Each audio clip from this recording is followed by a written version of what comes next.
Rico, I like what you wrote on Facebook this morning, that the tennis gods had given us a season to savor in 2017 and Nadal is the icing on the cake. Oh, Diggy, absolutely. It's been written in the heavens. You know, if someone told me in January that these two guys would win the 4 slams, I would probably laugh at them. But looking back now, if he had won that Australian Open, he may have won 3 out of 4.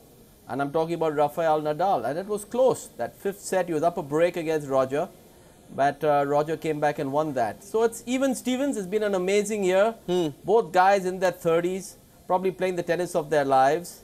And like I said, scripted in heaven, because with the Venus and Serena reaching the finals of the women's singles in Australia was also the icing on the cake. Because when you look back at the entire season and put it into perspective, these sort of things were just fairy tales that took place on the international tennis circuit. Yes, and also, you know, talking about fairy tales, Rico, all his career, Rafa Nadal has been a bit of an enigma. You know, when he started out, he was called a clay court specialist. But over the years, he's become a multi-court specialist. And when those whipping forehands start landing, it doesn't matter if it's the clay courts or the hard courts, like we saw at this US Open, especially towards the second week.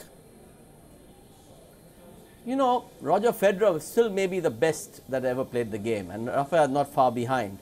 But as a competitor, there's no better player has ever been than Rafael Nadal. When he gets out on that court there, he leaves his blood and sweat out there. You got to beat him. He's not going to get beaten. And from being just an ordinary, the greatest clay court specialist that probably ever played this game, 10 French Opens, he's now, like you said, a multi-court specialist. He can play on any surface. He's won 3 US Opens, 2 Australian Opens, and he's even won on grass. He's won at Wimbledon. So what else can you say? The record says it all. To me, the greatest competitor ever to take a tennis court, to get on a tennis court, is Rafael Nadal. There's no doubt about that part of history. Okay, so Enrico Piperno says that Rafa Nadal is the greatest competitor to ever take to a tennis court. But Rico, just talking about Nadal as well, you know, we spoke about this when we set this matchup about him being a gutsy player. But the thing about gutsy players is they know how to seize the moment. When he took to that center court at Arthur Ashe last night or early hours of this morning, you never doubted it. There was always going to be one winner, and he simply decimated Kevin Anderson. You felt sorry for Anderson after a point. Absolutely, and the most important part was the fact that he dominated from the baseline, and he actually went to the net 16 times. That goes to prove the sort of depth in which the man was hitting the ball. To be able to get to the net 16 times means he needs to get a short ball to get to the net, Diggy. So those short balls were coming from Anderson just because of the sheer depth and the pace of the Nadal ground stroke. That Anderson was dropping the ball into the half court and allowing Nadal to get in behind them. And he not only went in, he went in 16 times and won all 16 points. Something that you probably, in a stat that's probably never been there when Nadal has played on any surface. Also, So Rico, if I could just Yeah. draw your attention to something else which caught my eye when I was looking at this match, and we all knew that the Anderson serve was going to be crucial, but ironically it was Nadal who served much better, and whenever Nadal was actually taking those Anderson serves, he was right back, and if you look at the statistics, as you mentioned, 16 times he charged to the net, 16 times he won. The second serve, that's where he absolutely killed Kevin Anderson. Yes, and I think we talked about this, and I said, you asked me what strategy should Kevin Anderson really have, and that was the fact that one of his small chances that he had was he had to serve very high percentage of first serves.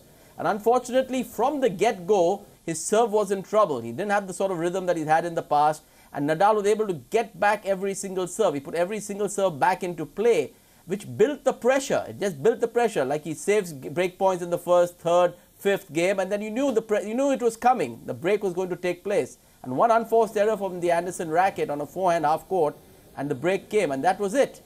From then, Nadal was absolutely superb. He served unbelievably well. And what I mean by unbelievably well, Diggy, is not what pace he served at, but where he placed his serves. He served out wide, he served at the body, he mixed it up unbelievably well. And that backhand today is phenomenal. He's a foot inside the baseline, he's being aggressive with it, and not giving Anderson any opportunity when they went into a rally. So every time they played a rally, they hit cross courts to each other, Diggy. Anderson was having to go for that bigger shot. He had to change direction because knowing fully well that if he stayed in that cross-court rally, he was going to lose it anyway. Yep. So, effectively... So he started playing the low percentage game. Yes, effectively it was a clean and clinical performance. It was a clean and clinical performance, wasn't it, from Rafa Nadal? But since you touched upon Roger Federer, and there's always been this greatest tag associated with Roger Federer. But at the beginning of the year, if you thought that, Federer is going to increase to 19, but now Nadal's caught up. He's 16. He's just 3 Grand Slams away. And the way he is now, fit and ready to go, and Federer, isn't as fit. He's going to pick and choose his tournaments. That lead doesn't look too good for Federer at the moment because Nadal's surely going to catch up. Well, he's 5 years younger than Federer. Let's put that in perspective first. 31 and 36, so 37 soon. So 5 years is a lot in tennis, And I believe that Nadal is probably at his fittest ever. And I think that credit you got, Diggy, we have to talk a little bit about Carlos Moya here. Because I think he's the guy who joined the Nadal team at the beginning of the year. And I think he's done a few things that Uncle Tony was unable to do. Can't take anything away from Uncle Tony. He was an amazing coach. He did everything that he did for Nadal. But Moya added a couple of things. Definitely on the serve, there's a lot more bite on the serve. He wins a lot more points when he gets his first serves in. And like I said, his backhand now is a weapon. Diggy, in the past, he would be only looking to run around that backhand and dominate with his forehand. He's not having to do that anymore because the backhand has become so solid. Yes, that backhand is solid, that forehand is solid as well. To Carlos Moya. Yes, Carlos Moya. Uncle Tony has taken Nadal so far, but this is Nadal 2.0 as they say these days.